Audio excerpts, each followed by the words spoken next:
오렌지가 되어버린 탱자, 그리고 춘향이. 대한민국 정치판에는 탱자 나라를 대표할 법한 두 명의 정치인이 있습니다. 아닙니다. 있었습니다. 지금은 오렌지가 되고 싶어 영혼마저 팔아버렸으니 과거형이지요. 한 사람은 이재명입니다. 사실 이재명은 가덕도에서 피습당했을 때 이미 탱자가 아님을 자백했습니다. 부산대병원 권역외상센터를 뒷전으로 물리고 서울대병원으로 헬기 타고 날랐죠. 특권의식에 절어있는 자가 지역 의료계를 선택할 리가 없는 일입니다. 그때 오렌지가 되겠다는 욕망을 분명하게 드러낸 겁니다. 결정적으로 말입니다. 2024년 국회의원 선거가 끝나면서 이재명은 오렌지 그 자체가 되었습니다. 어떤 사회적 결과물도 몇몇 개인의 노력으로 이루어지는 게 결코 아닙니다. 하지만 그 성과를 자신이 만들어낸 듯 도둑질하는 작자들이 꼭 있습니다. 오렌지들입니다. 이재명이 딱 그 꼴입니다. 어찌되었거나 분명히 민주당이 승리했습니다. 그렇지만 어찌되었거나 이재명 때문에 승리한 것은 아닙니다. 그렇지만 민주당의 승리가 이재명의 승리가 되어버렸습니다. 원내대표와 국회의장의 명심이 어디 있는지 가늠하기 바쁩니다. 저마다 충성 경쟁에 나섰습니다. 서로가 찐 명임을 자부하고 있습니다. 대표적인 생계형 좌파 탱자 이재명. 그 이재명은 이렇게 오렌지가 되었습니다. 이재명이 좌파 탱자의 대표였다면 우파의 대표 탱자는 홍준표입니다. 아니죠. 홍준표였습니다. 춘향이 잘 아시죠? 기생월매의 딸입니다. 조선의 신분제도에 따르면 천민입니다. 천민이지만 신분을 뛰어넘는 사랑을 쟁취해낸 인물이라고 알려져 있습니다. 뭐 그럴 수도 있겠죠. 다들 아시다시피 춘향전에는 이렇게 되어 있습니다. 단오를 맞아 춘향이가 그네를 타러 갑니다. 남방사후 치마 헐헐 벗어 걸어두고 그네를 탑니다. 바람 쐬러 나온 이몽룡이 말하죠. 들은즉 기생의 딸이라니 급히 가 불러오라. 방자가 출동합니다. 이몽룡이 부르니 가자입니다. 춘향이가 화를 냅니다. 도련님이 어찌 나를 알아서 부른단 말이냐. 방자도 화를 냅니다. 백방사 속꽃갈래 동남풍에 펄렁펄렁 박속 같은 네 살결이 백운간에 히뜩히뜩 그렇게 노는 모양을 보고 불렀으니 잔말 말고 건너가자고 합니다. 무슨 말입니까? 치마까지 벗어던지고 춘향이가 그네를 탄 겁니다. 속옷은 바람에 펄렁이고 박속처럼 하얀 살결을 히뜩히뜩 노출시킨 겁니다. 아주 노골적인 유혹이지요. 그런 섹스 어필에 넘어간 이몽룡이 춘향을 불러낸 겁니다. 그러자 춘향이가 느닷없는 말을 쏟아냅니다. 안수해 접수와 해수열리라. 기러기는 바다를 따르고 나비는 꽃을 따르고 개는 구멍을 따른다는 뜻의 한자어입니다. 당연히 하인 따위는 알아들을 수 없는 말이니 방자는 춘향이가 욕을 퍼붓는 줄로만 압니다. 하지만 한문에 능통한 이몽룡은 바로 알아챕니다. 오라가라 부르지 말고 당신이 직접 찾아오라는 그런 뜻이라는 걸 바로 이해합니다. 결국 뭡니까? 속사를 드러내면서까지 이몽룡을 꼬드겨낸 춘향이입니다.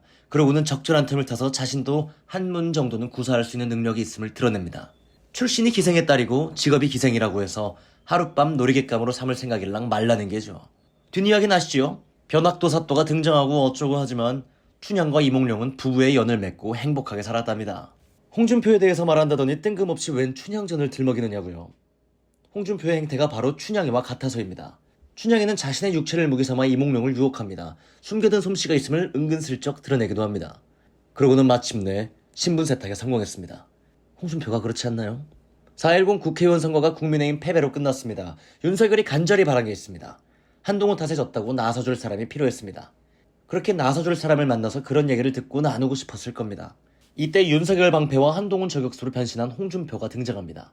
한동훈을 조져댔습니다. 철부지 초년생이 셀카나 찍으면서 대권놀이했다. 죽은에게 대들다 폐쇄자가 됐다. 총선을 대권놀이 전초전으로 삼다가 역대급 참패를 당한 그는 우리에게 지옥을 맛보게 했던 정치 검사였고 윤석열 대통령도 배신한 사람이다. 더 이상 우리 당에 얼씬거리면 안 된다. 홍준표가 치마까지 벗어던지고 그네를 당기죠. 그러자 윤석열이 홍준표를 불렀습니다. 둘이서 무려 4시간이나 저녁을 함께 했답니다.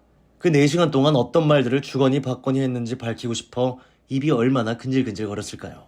대통령실이 홍준표와 4시간 저녁 먹었다는 사실을 공개하자 의기양양하게 천기도 누설했습니다. 자기가 김한길 국무총리, 장제원 비서실장을 추천했다고 떠들어댔습니다. 기억나시죠?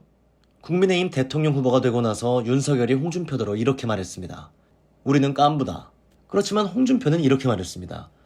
사상 최초로 검찰이 주도하는 비리 의혹 대선에는 참여할 생각이 없다. 비리 투성이 윤석열을 인정할 수 없다는 게죠. 그런데 이번에는 이렇게 말했습니다.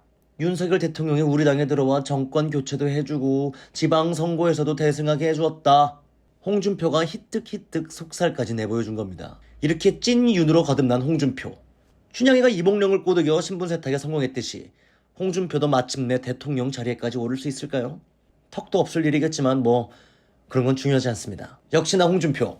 오렌지를 한없이 질투하다 이제는 오렌지가 되고 싶어 영혼까지 팔아버렸습니다. 이게 탱자나라 공영방송이 본 2024년 국회의원 선거의 뒷모습입니다. 우리는 탱자입니다. 탐욕과 위선으로 가득한 오렌지가 아닌 생존력의 탱자입니다. 우리 사회를 지켜낼 강인한 생명력과 당당함을 지닌 탱자입니다. 누구는 가난 때문에 친구들은 중학교 다니는데 공장에서 일을 했답니다. 누구는 가난했던 집안 배경이 콤플렉스가 되어 내내 아웃사이드를 자처했답니다. 그런데요. 그래서요. 중학교도 다니지 못하고 공장에서 일했던 게 가난했던 집안이 그리도 부끄러운가요? 어렵고 고단했던 환경에서도 자신의 삶을 개척해왔던 탱자들입니다. 이제 살만하니 오렌지들의 특권 한 귀퉁이라도 붙잡고 싶어 비굴하게 자신의 영혼을 팔고 있는 지금의 바로 그 모습이 부끄러운 것 아닌가요? 참으로 가증스럽습니다. 그렇습니다. 이재명을 거부하고 홍준표도 내치고 이제 우리는 탱자나라를 만들어야 합니다.